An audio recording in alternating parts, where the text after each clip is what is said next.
this comes from one of our viewers on YouTube who says, I have large sebaceous cysts under my left arm. They seem to come and go. What may be the cause of this? I am a female and they tend to come around the time I am on my period. Dr. Batra, what do you think? So this is a tough one really to answer without any sort of photos or additional information, because sebaceous cysts are super common and they derive from the hair follicle. So we think that if you injure a follicle in just the right way, they are incredibly common outpouchings from the follicle, and they're often like little marbles filled with the same keratin protein that makes your hair. And those certainly can be uncomfortable. They can wax and wane to a degree, and the treatment for those is to either inject them with cortisone to shrink them down or to excise them.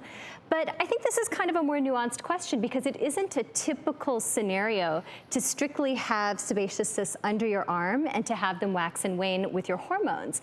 So if I were able to ask more information about this, I would certainly want to know, are they painful? Are they more like the photo we just saw? Because then this kind of photo I would actually call something called hidradenitis suppurativa, which tends to occur under the arms and in the groin, and they can be these painful boils that wax and wane with your period. And they're actually derived from a different gland, from apocrine glands, and can be much, much more problematic in terms of quality of life. So the treatment is much more involved with this. We talk about prescription strength anti-inflammatories. Adalimumab is one that's actually been FDA approved now for hidradenitis suppurativa.